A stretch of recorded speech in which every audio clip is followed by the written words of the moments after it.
They say that good things come to those who wait.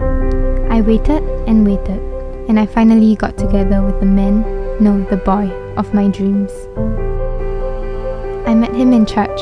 I was 11. He was my nemesis, a nerdy, immature boy who seemed almost gifted in annoying me.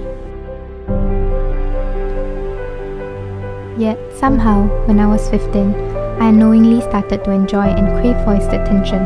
I began to reciprocate to his jokes and pranks.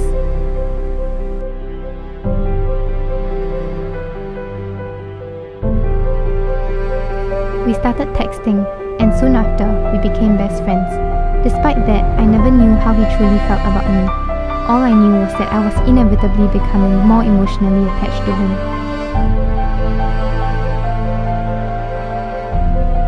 I would thrum my fingers impatiently for class to end, just so that I could draw out my cell phone to reply him.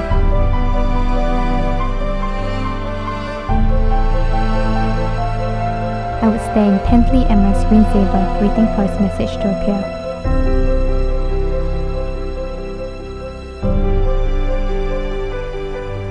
I would plug in my iPod and skip all the songs that were on shuffle until I arrived at my favorite love ballads.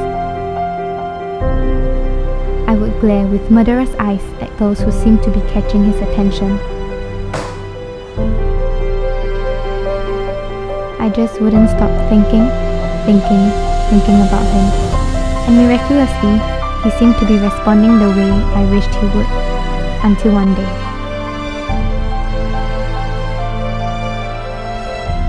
He stopped replying my texts. He stopped smiling at me when we met up in church. It was like he was intentionally ignoring my gaze. It was strange. No explanations.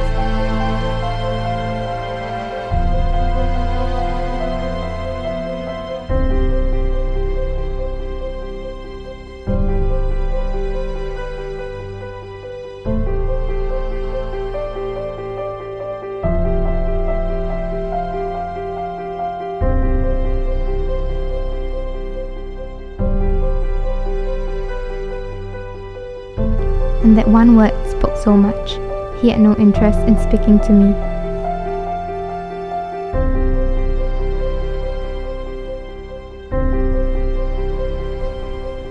A whole year passed by without his presence. I was surviving. In fact, I was recovering. I stopped going to church, secretly harboring the hope that he would somehow reappear. I stopped scrolling through our old messages. I stopped stalking him on Facebook. I started smiling at things that made me happy. I started telling my girlfriends about that new eye candy in school. I started listening to love ballads again without feeling that tinge of regret in my heart. Yet, just when I thought I was moving on, he walked right back into my life. He came back to church. He started talking to me again. He told me everything that had happened in the past year. He was together with another girl, but they broke up and now he's back.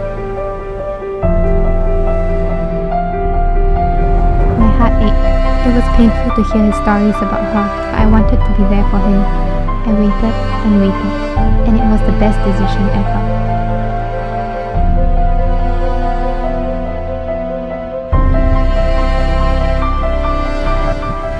It was New Year again. By then, our friendship had grown deeper.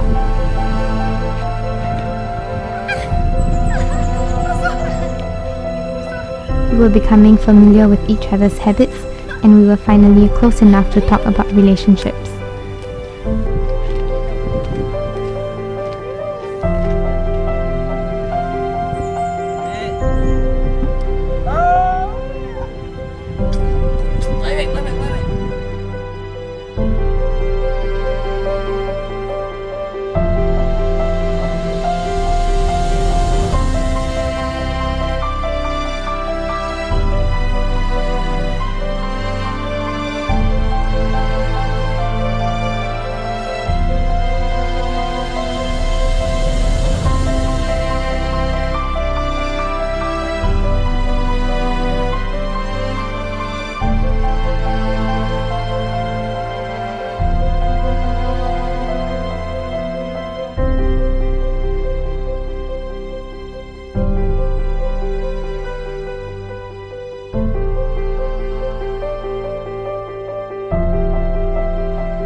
During the first few months of the relationship, I was extremely awkward. He would look me in the eye and tell me how much he loves me. He would grab my hand and tell me how he never wants to let go. But I was too shy to look him in the eye. I didn't have the courage to express my love for him. It has been 3.5 years. Many things have happened. Some have brought us immense joy, and some a similar or greater amount of pain. Yet we have tided through and emerged even stronger. We no longer post Instagram photos of each other with corny captions.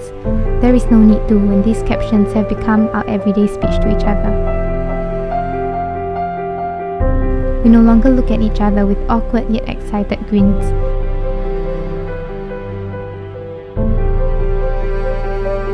We look at each other with certainty, knowing that this is the person that I am most comfortable with.